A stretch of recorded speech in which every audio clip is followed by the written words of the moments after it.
Good morning प्यारे बच्चों, मैं हूं आपके एजुकेटर पूर्णिमा और हम करेंगे वर्कशीट नंबर 61। सब्जेक्ट आपका इंग्लिश है, क्लास आपकी 10th है और डेट है 3 दिसंबर। तो students 100 dresses first and second, ये एक तरह से समरी दी हुई है। जो 100 ड्रेसेस में जो लड़की होती है वो पोलिश यानी कि पोलैंड से आई होती है।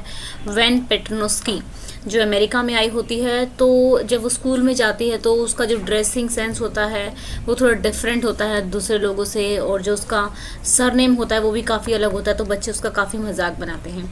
पिछली वर्कशीट में मैंने पूरी स्टोरी सुनाई थी। इसमें तो क्या होता है कि जब वो अपने डिज़ाइन सबमिट करती है तो वो कंपटीशन जीत जाती है, और उसके बाद फिर जो उसके फ्रेंड्स होते हैं वेट कर रहे होते हैं। फ्रेंड्स तो नहीं होते हैं, खैर उसके क्लासमेट होते हैं, पैगी और मैडी। जो मैडी होती है वो पुअर होती है और जो पैगी होती है वो काफ़ी रिच होती है और काफ़ी फेमस होती है लड़की। ठीक है, तो मैडी सोचती है कि वैसे तो ये जो पैगी है काफ़ी गलत कर रही है इसके साथ, वांडा के साथ, लेकिन वो उसको रोकती नहीं है। वो ये सोचती है कि अगर मैं भी गरीब हूँ कहीं ये पैगी मेरे ऊपर ही शुरू ना हो जाए। और ऊपर से पैगी काफ़ी अमीर थी, काफ़ी सुंदर थी और उसके कर्ली हेयर्स थे, तो इसलिए वो उसको मतलब उसके खिलाफ उसको नहीं रोकती है जो उसका मजाक बनाया जा रहा था लड़की का, वांडा का। तो फिर क्या होता है कि वांडा आती ही नहीं है वापस, और कंपटीशन जीतने के बाद भी वापस नहीं आती है। तो वांडा के फादर जो होते हैं उनके टीचर को एक लेटर लिखते हैं कि भाई अब हम जो वांडा स्कूल में नहीं आएगी, उसने स्कूल छोड़ दिया है और वो दूसरे स्कूल में जा रही है जहाँ पर उसके सर नेम को लेके मजाक नहीं उड़ाया जाएगा, उसके ड्रेसिंग सेंस को लेके मजाक नहीं उड़ाया जाएगा।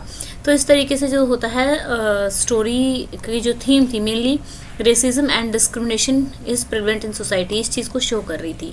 तो उसी पे बेस्ड आपके क्वेश्चन आंसर है। पहली बात, दोनों पार्ट 1 और पार्ट 2 दोनों चैप्टर आपको पढ़ने पड़ेंगे, तभी आप क्वेश्चन के आंसर दे पाओगे, क्योंकि इसमें सिर्फ समरी दे दी है। अगर आपने चैप्टर नहीं पढ़ा ना, तो मैं कोशिश करती हूँ जो मैं एजुकेशन 9th-10th पे इसकी समरी डाल दूँ, समरी क्या पूरा लेसन ही डाल दूँ 9th and 10th पे। तो शाम तक डालती हूँ, देखती हूँ क्या हो कैसे करेंगे। लेकिन इसके क्वेश्चन आंसर आप तभी कर पाओगे जब आप पूरा लेसन पढ़ लोगे, अदरवाइज आप नहीं कर पाओगे, क्योंकि आपको पूरी स्टोरी पता होनी चाहिए कि क्या क्या हुआ था। समरी में हमें पता लग जाता है कि जस्ट ऐसे स्टोरी की फॉर्म में, लेकिन जो जो चीज़ें एक्चुअल में हुई होती हैं वो हमें नहीं पता लगता है। तो चलिए स्टार्ट करते हैं। फर्स्ट क्वेश्चन है, why do you think Wanda sat in the last row in a room 13? क्योंकि ऐसा था, अभी देखो हमने पैराग्राफ में ये बात तो नहीं पढ़ी, क्या था कि वैसे तो एग्जैक्टली तो किसी को नहीं पता था, but it was because she came all the way from Boggins heights and her feet were usually caked with dry mud, यानी कि जो उसके पैर जो होते थे धसे रहते थे मिट्टी से, तो इसलिए वो जाके अपने पीछे बैठ जाती थी। Peggy was one of the popular and prominent girl at the school. What could be the reason for this? इसका रीज़न ये था कि वो प्रिटी थी, उसके पास बहुत सारे सुंदर सुंदर कपड़े थे और उसके जो हेयर थे वो करली थे। Because she was pretty, she had many pretty clothes and her hair was curly. ठीक है, नेक्स्ट है, even though Maddie was poor why did she never support Wanda? Maddie भी पुअर थी लेकिन फिर भी उसने कभी भी वांडा को सपोर्ट नहीं किया। Maddie was poor but she didn't supported she support Wanda because she thought what would happen if Maddie starts targeting, Maddie नहीं आएगा यहाँ पे, ये गलती से मैंने लिख दिया है, if Peggy आएगा। ठीक है, क्योंकि जो पैगी है मतलब दोनों फ्रेंड होते हैं ना, मैडी पैगी और वांडा। ठीक है, तो यहाँ पे पैगी आएगा। ठीक है, पैगी स्टार्ट्स टारगेटिंग, अगर पैगी उसको टारगेट करना स्टार्ट कर देगी तो क्या होगा? How does Maddie feel after listening to the content of the letter? तो जो मैडी होती है उसको बुरा लगता है कि भाई काश वो टाइम रहते वांडा के लिए खड़ी हो पाती, पैगी को कह पाती कि ऐसा नहीं करना चाहिए।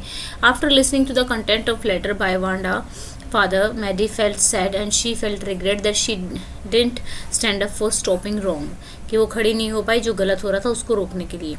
What is the significance? ये जो आंसर्स लिखने हैं 40 to 50 वर्ड्स में लिखने हैं।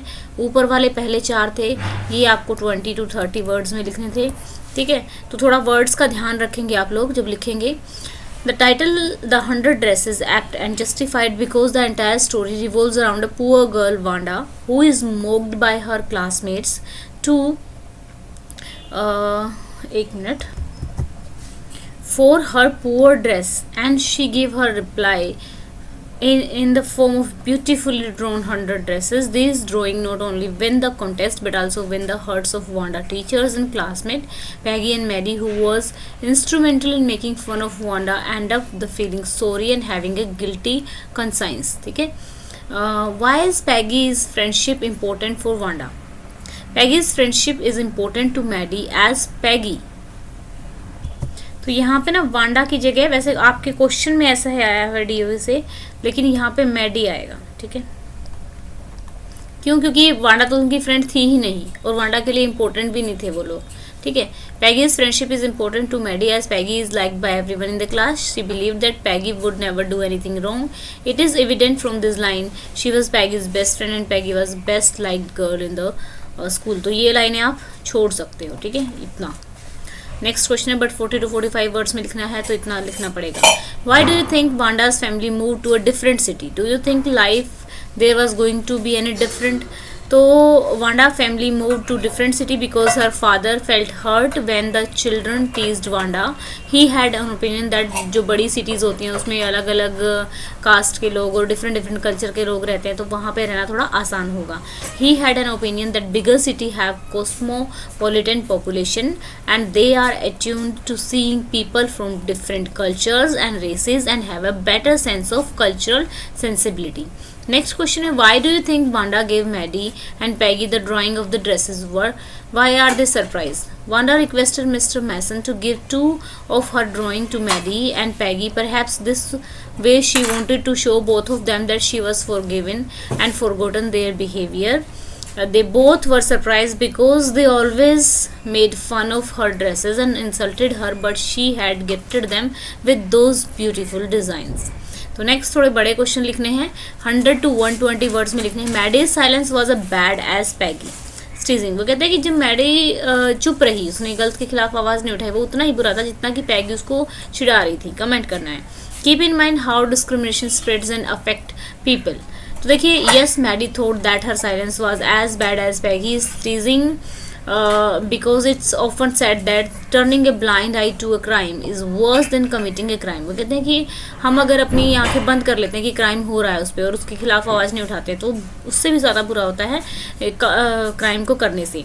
So by being silent she indirectly encouraged Peggy to tease Wanda. तो वो indirectly एक तरह से encourage कर रही है, stop नहीं कर रही है। तो discrimination is really very bad. We have seen it in a history, but it should be stopped. It should be stopped. ठीक है, should be stopped as did Mahatma Gandhi, Nelson Mandela and Ambedkar. जिस तरीके से महात्मा गांधी, नेल्सन मंडेला और अम्बेडकर ने किया था। Whenever we find such incident, we should always stand up against it.